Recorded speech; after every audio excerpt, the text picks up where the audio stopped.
Welcome to the Business Buyer Diaries. My name is Nathan Platter. I'm a full-time employee, and I bought a business. I did everything right, from finding the deal, handling all the due diligence on 63 opportunities, and ultimately bought a profitable gym. And boy, was I in for a big surprise as a new owner. I chronicled everything in real time, including the biggest wins to the stressful nights at 2 a.m.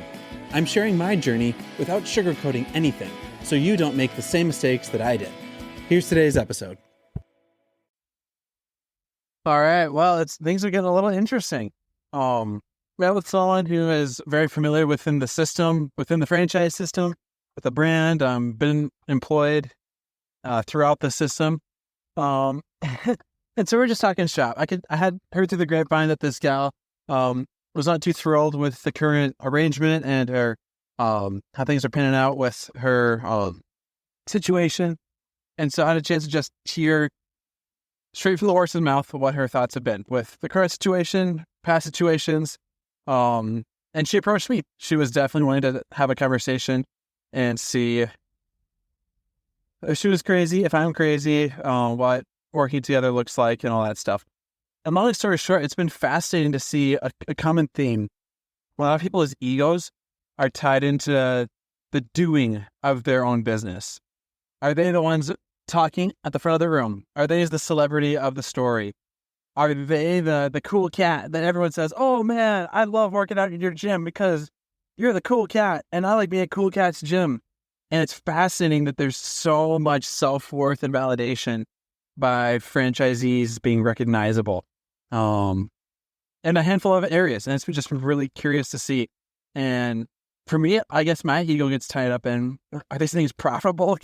Can I do this as a career and not have a day job and own clubs? Like, that's kind of I'll put my identity to that a little bit more, but, straight up, my identity is tied in Jesus Christ. He's my Lord and Savior, and my identity has to be in Him because He's the only way and the truth of life, the only way that life makes sense.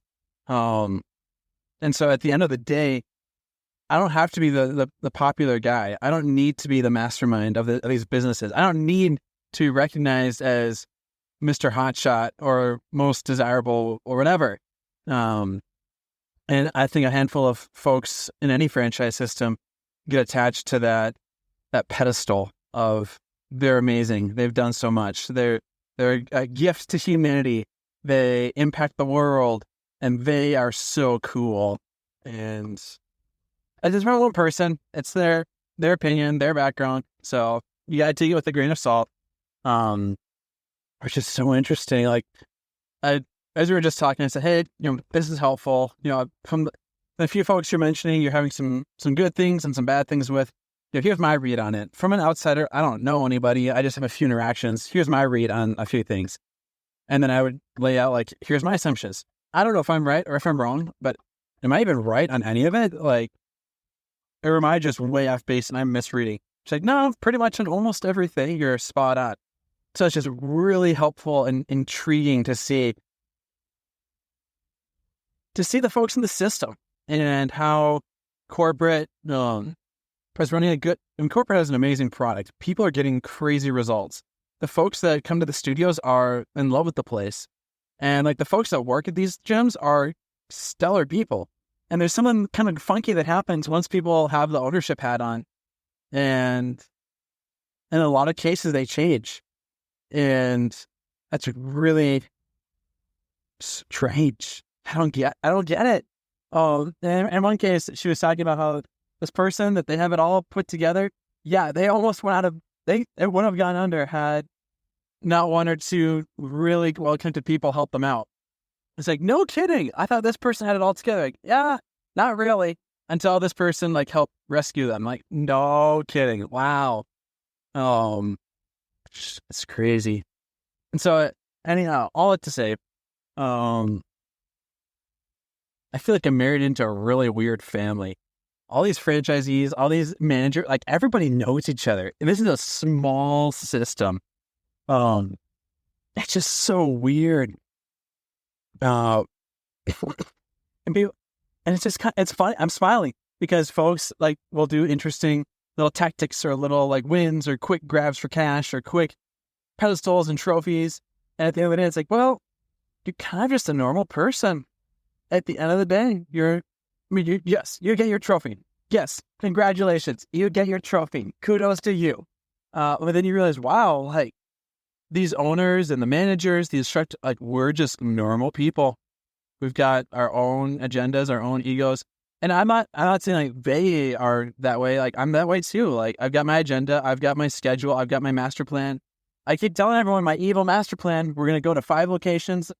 Got the Twin Cities. As west is Waconia, south is Lakeville, southwest is Jordan, as east is St. Paul, as north is Plymouth. That's my territory. And I'm pegging a hole in the ground, and we're going to take over the south and west and southwest metro of the Twin Cities. And I'm telling everybody that it's not a secret. I'm slowly letting it leak out as to like which areas I'm going to tackle first.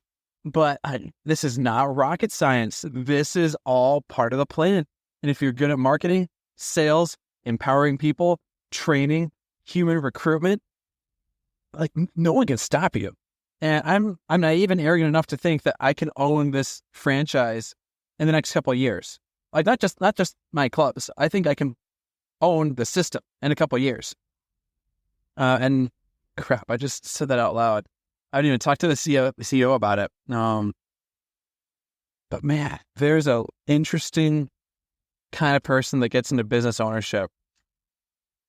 I think part of it is because in order to be able to buy a studio in a club, you have to be good at selling and making money. And usually that kind of person is a little bit arrogant and a little bit egotistical. But then there's also like, of course I can accomplish this. Why can't I? Hat that you wear. And then once you kind of have these big ambitious goals and you accomplish the goals and now you're doing it and you're like, oh, I am this amazing person after all.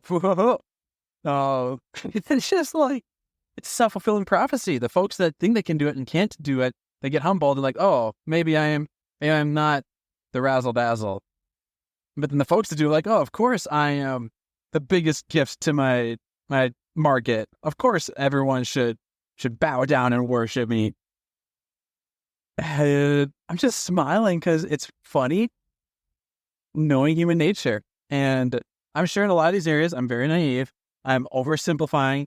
I'm sounding too good for it all. I'm going to be vulnerable to falling apart from like a weak spot. I don't know. Like, and that's the thing. You can laugh, but you also have to like look around the corner to look like behind you just to make sure that you're not laughing at other people because you have that same weakness as well. And so there's always a little bit of on-guardness, always a little bit of self-preservation, but also a little bit of just realizing everyone is human. Everyone has vulnerabilities. You got to keep an eye out. You got to be on guard for being foolish in areas of your life.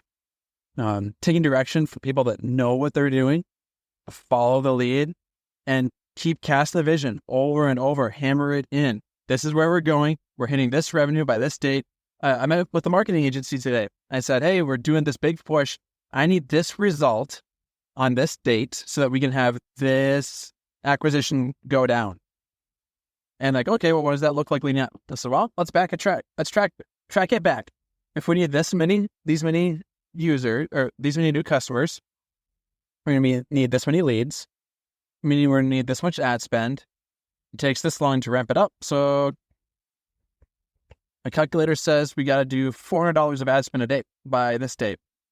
What do you think, agency? Can you do that? Is that doable? He's like, oh yeah, we can do that. Absolutely. Yeah, no problem, mate. I'm like, all right, I like you. Let's do that. Let's go with that then.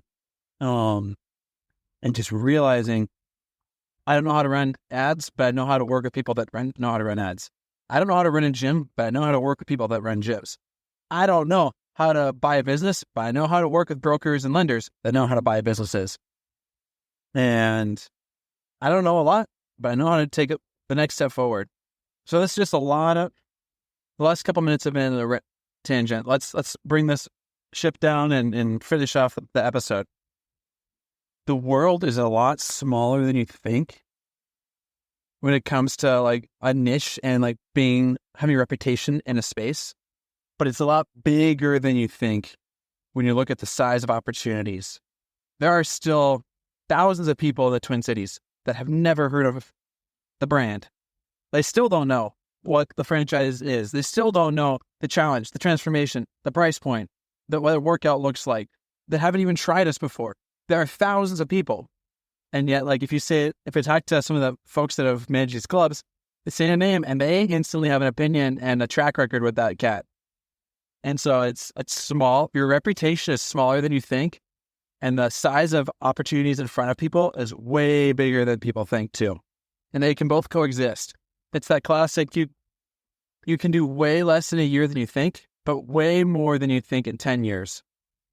And so have a massive 10-year plan and realize you're probably going to hit your cap on your 1-year plan, and that's okay. So just learning more and more about this weird social group of folks in the system. I can't remember if I even like said the name of the system, so I'll have to leak that at some point as to like what the name of the brand is I bought into. But the more I see here, the more I realize there's so much opportunity.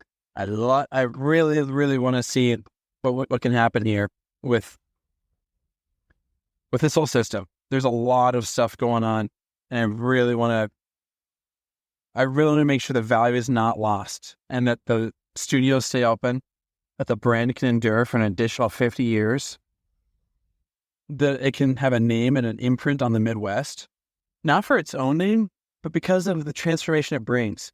When people have a health change and a mental and spiritual breakthrough on their life, they're way more open to hearing, in my mind, the most important news in the world, the name of Jesus Christ, that will save and give a purpose and a vision for their life.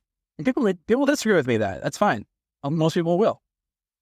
But man, if people can lose the weight and break through mental barriers and find the them that has always been there, but just buried beneath so much unhealthy thinking, and then they realize, like, I have value. I have a soul. I'm not overlooked. I'm not leftovers. I'm not scraps. I'm valuable. But that's where people hear the good news of the gospel. And that's why I'm doing this. The ultimate goal is to provide housing for people that really need it. And that's another episode. But my evil master plan is to acquire more studios, open new studios, train more people to be owner-operators, keep entrepreneurship part of the American dream, not just buying a house. People have a way to feed their families. They have equity in their work, dignity in their profession, and they're able to spread hope to people that are feeling hopeless. And that I want to re-listen to that last 30 seconds. Rewind 30 seconds, hear that over and over. That's my heart right there. I gotta say this one. Just pulled up to the studio, about to give a raise to one of my managers. We'll talk more. Let's rock and roll. This has been another episode of the Business Buyer Diaries. Subscribe so you don't miss the next episode. I hope you're realizing that business ownership is no cakewalk. Check the podcast notes for a link to the DIY due diligence program, the complete list of show sponsors, and for media inquiries. Music written and composed by Wes Schrock. I'm your host, Nathan Platter. Join me again on the next one.